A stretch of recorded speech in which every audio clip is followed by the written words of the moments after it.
यदि एक रेखा किसी त्रिभुज की दो भुजाओं को एक ही अनुपात में विभाजित करे तो वह तीसरी भुजा के समांतर होती है। ठीक है, अब क्या यार हमें जो है, जैसे ये त्रिभुज है आपका, कोई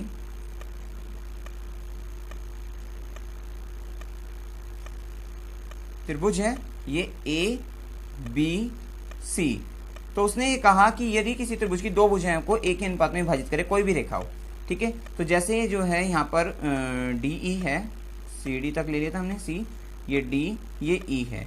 ठीक है, तो हमने ये रेखा मान ली कि ये रेखा जो है त्रिभुज को मतलब इसने दिया है यहाँ पर कि ये त्रिभुज ए बी सी है, ए बी सी है, और जिसमें जो रेखा डी ई है, जिसमें रेखा डी ई जो है वो क्या करती है, इसको त्रिभुज ए बी और सी बी ए सी को, ठीक है ना, ए बी व ए सी को समान अनुपात में विभाजित करती है। ए बी व ए सी को समान अनुपात में विभाजित करती है। ये आपको क्या है इसमें दिया है। ठीक है, ये आपको यहाँ पे दे रखा है, दिया है। अच्छा, तो अब आपको क्या सिद्ध क्या करना है, तो वह तीसरी भुजा के भी समांतर होती है। हमें सिद्ध करना है, यहाँ पे सिद्ध करना है कि ये जो DE है ये समांतर है किसके, BC के। तो आपको समझ में आ गई होगी, परमे तो समझ में आ गई होगी ना, कि परमे में यही कहा कि त्रिभुज की दो भुजाओं को एक अनुपात में विभाजित करती है रेखा DE। ये बात हमें दी है, तो इसका मतलब जब ये दिया है तो इसका मतलब क्या, AD बटा DB, AD बटा, इस लाइन का मतलब क्या, AD बटा DB बराबर होगा किसके, AD बटा DB बराबर होगा AE बटा EC के, AE बटे EC के।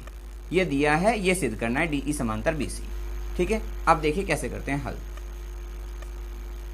तो अब हमें सिद्ध करना था ये DE समांतर है BC के, मतलब ये जो DE है वो समांतर होनी चाहिए BC के।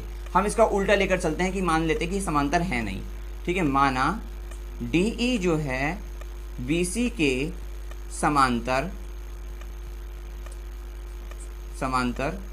नहीं है, नहीं है ये BC। ठीक है, तो अब जो है ये BC जो होगी, यहाँ BC कर लीजिए, BC जो है DE के समांतर नहीं है, BC। ठीक है, अब ये BC DE के समांतर नहीं है, तो अब ये BC किसी के तो समांतर होगी। तो हमने मान लिया कि ये जो है यहाँ पे से आप एक रेखा ऐसी ले लीजिए, F ले लीजिए, यहाँ पे DEF हो गया ना। ठीक है ना, तो हम क्या कहते हैं कि ये जो BC है, मान लेते हैं कि BC जो है DF के समांतर है, समांतर है DF के। ठीक है, मतलब जो है पहले सिद्ध जो करना है वो तो ये करना है कि DE समांतर BC। ठीक है, अब जो सिद्ध करना है हम उसका उल्टा लेके चलते हैं कि ये इसके समांतर नहीं है। हमने कहा कि BC DE के समांतर नहीं है, तो हमने कह दिया फिर बाद में किसी के तो समांतर होगी, तो हमने कहा BC जो है समांतर है DF की। ठीक है, अब जब हमने BC को DF के समांतर बताया तो आपको जो है परमेय 6.1 याद आ गई होगी।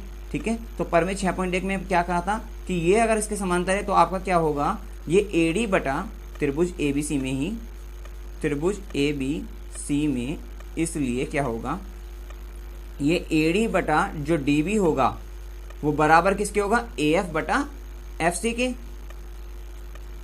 भाई जब ये भुजा इसके समांतर है, ले ली ना हमने इसके समांतर, तो ये AD क्या होगी, AD बटा जो DB होगा वो बराबर क्या होगा, AF, ठीक है ना, बटा FC के। ठीक है, यहाँ लिख दीजिए आप परमेय 6.1 से, BPT जो आपकी सेल्स परमेय है उससे। ठीक है, ये होगी बात। अच्छा, लेकिन हमें क्या दिया है, परंतु हमें दिया है, चूंकि दिया है, क्या दिया था, AD बटा DB किसके बराबर था, AD बटा DB जो है वो बराबर था किसके, AE बटा EC के। ये हमें दिया था, ये तो पहले दे रखा है, हमने लिख लिया था पहले।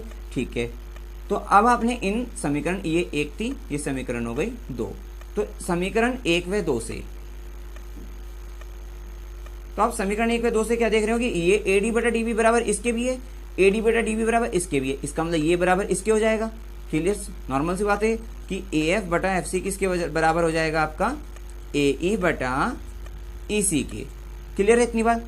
अब ये देखो हुआ क्या है, AF बटा FC का मतलब क्या, AF ये और FC ये। ठीक है, और बराबर किसके है, AE ये और EC ये। इसका मतलब क्या हुआ, ये AF, ठीक है, समान अनुपात मतलब ये AF और ये AE जो है। अब आप ये देखिए ये क्या है, बड़ा है, AE जो है आपका ये बड़ा हैगा आपका, ये इतना है, ठीक है, और AF कितना है, इतना है। तो क्या इनका समान अनुपात हो सकता है? नहीं हो सकता। अब तो आप क्या कहोगे यहाँ पे, चूंकि यहाँ जो है आपका क्या है, चूंकि यहाँ पे विरोधाभास हुआ है, विरोधाभास हुआ है भाई, जो हमारी बात है जो हम लेकर चले हैं उसमें विरोधाभास हुआ है, क्यों इसके बराबर नहीं हो सकता, ठीक है ना। तो इसलिए हमारी हम कह सकते हैं जो हमने जो कल्पना करी थी वो गलत है, इसलिए हमारी कल्पना गलत है। और इसीलिए आप कह सकते हो कि ये जो BC जो है DE के, जैसे हम कल्पना क्या करके चले थे, ये हमारी कल्पना थी, कल्पना, ठीक है। ये क्या थी, BC समांतर DC के नहीं है, मतलब BC DE के समांतर नहीं है। तो इसलिए अब हम क्या कह सकते हैं कि BC जो है वो समांतर है किसके, DE के, या आप कह सकते हो DE जो है समांतर है BC के। यही सिद्ध करना था, इति सिद्धम।